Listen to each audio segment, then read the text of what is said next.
They're lined up. They're off.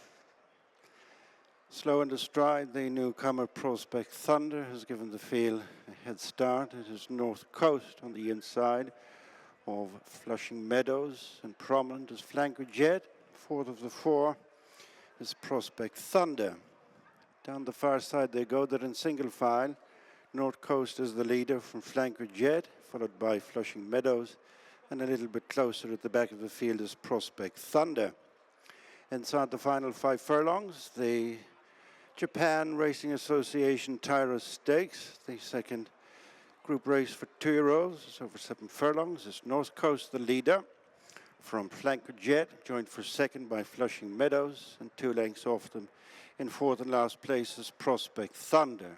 North Coast now followed through by Flushing Meadows as Prospect Thunder relegates stable companion Flanker Jet to be a long last now as they run round the home turn. 2.5 furlongs to go. The Japan Racing Association Tyros Stakes. They level up for the judge, North Coast, with ridden along in second to try and pick up is Flushing Meadows, leaving behind the other pair, racing with just over a furlong to go, and it is North Coast by 2 lengths to Flushing Meadows, trying very hard to close the gap, but is failing to do so as North Coast is impressively upstaging Flushing Meadows and the Japan Racing Association Tyros Stakes.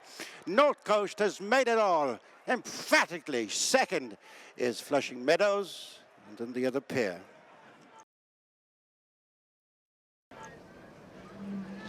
North Coast is our winner then. It's a double for Joseph O'Brien and Dylan Browne McMonagle. He's reversed that Curragh maiden form with the long odds on favourite Flushing Meadows Don, who was beaten at 2-9 last time. He was slightly bigger than that today, but well and truly put in his place. The winning margin obviously exaggerated by Ryan Moore easing down when the riding was on the wall. But let's give the winner his due. North Coast, who pushed forward, leaving the gates, and has duly reaped the reward for that positivity. Yeah, it's a professional performance by the winner, isn't it? He got out in front early. Dylan Browne McMonagle had that plan in his mind. Obviously, he's bounced out of the gate. He's settled into a rhythm in front, and he's travelled really well through his race. He's coming back a little bit in trip, almost by a furlong on trip from his run in the Pat Smullen Stakes the last 8 nights, when he travelled really well through his race and just didn't have any answer to Daytona, who also travelled well and just was stronger than him on the run to the line. But he's settled into a rhythm nicely here on the front end. Flushing Meadows, I'm sure you'd be happy enough if you'd backed him at this stage. Flushing Meadows is just travelling nicely for Ryan Moore, just in behind the pace, and when Flanker Jet starts to fade out of it and not sure what's gone wrong with Flanker Jet. It was like a wheel came off, wasn't it? Look, green. I thought run looked like he was green at this point, but then he just faded out of it completely. But that allowed Ryan Moore just move up on the outside of Dylan Browne McMonagle without having to go too wide. He's just one off the rail, and he's had every chance here, Flushing Meadows. But the more the race developed, the more you're kind of thinking North Coast is travelling a little bit better, and Dylan Browne McMonagle didn't really go for him until well inside the 2 furlong marker, and when he did, he's holding Flushing Meadows here, and then they hit the furlong pole. He's gone away from him on the run to the line. It's a nice performance by the winner. Yeah, the winner is clearly a decent sword. He put a rating of 95 into this, but would you have reservations, serious reservations about Flushing Meadows now in the back? It's disappointing, Gary. He was long odds on going into the race. You could allow him his run in the Anglesey Stakes. He was only just beaten by a good looking filly of Ger Lyons as he went down by a short head, and he was rallying on the run to the line and stepping up in trip here by almost a furlong. That should have suited him, but no, he just didn't have any answer to North Coast. The newcomer Prospect Thunder is kept on for 3rd spot. You can see back in the distance there Flanker Jet looking very ungainly. Presumably something amiss with him, or I don't know what, but after that, Shamie Heffernan having a look down there as well. Something has gone badly wrong with him since that promising debut effort at the Curragh. But there are the 1st and 2nd in the colours of John Oxley. Another winner for Starman, who continues this fantastic first season with his runners on the ground. And Starman, the sire of North Coast, who's now a Group 3 winner, and who knows, could fly higher yet.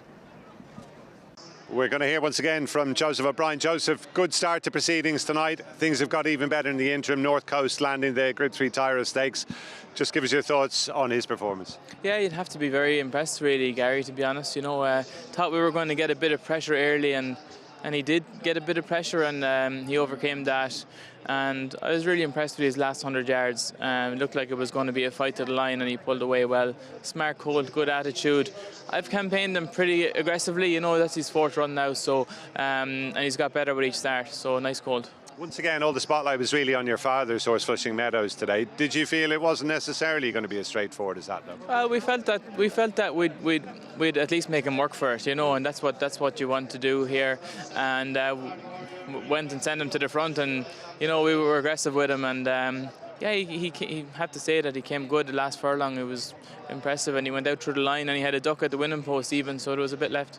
You mentioned it's been an industrious campaign for him already. What's in your mind further down the track in 2025? Yeah, I suppose the obvious race for him is to go to the Curragh, but probably we'd go straight to the National Stakes. It'd be my gut feeling rather than going to the Group 2 there on the way, because he's already had 4 runs, you know, but and that just give him a little bit of a chance. He might be an obvious type for something like a Breeders' Cup Juvenile later in the year, you know, going around the turn, going a mile. It would probably suit him well, given he has speed. So he's an exciting colt. It's very nice to have a good horse for Mr. Oxley and Justin and the team this year again, and we're excited about his future. I think deservedly so. Joseph, just before we let you go, we spoke earlier on, but for those who might have missed that interview, Dancing Teapot coming up, just maybe some of your thoughts. Yeah, she's in good shape, small field, ground has dried out, which will really suit her.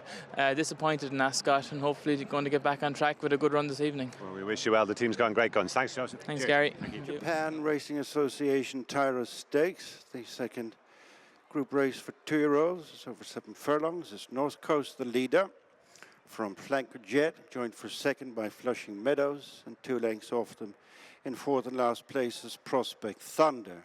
North Coast now followed through by Flushing Meadows as Prospect Thunder relegates stable companion Flanker Jet to be a long last now as they run round the home turn. 2.5 furlongs to go. The Japan Racing Association Tyros Stakes. They level up for the judge, North Coast, with ridden along in second to try and pick up is Flushing Meadows, leaving behind the other pair, racing with just over a furlong to go, and it is North Coast by 2 lengths to Flushing Meadows, trying very hard to close the gap, but is failing to do so as North Coast is impressively upstaging Flushing Meadows and the Japan Racing Association Tyros Stakes.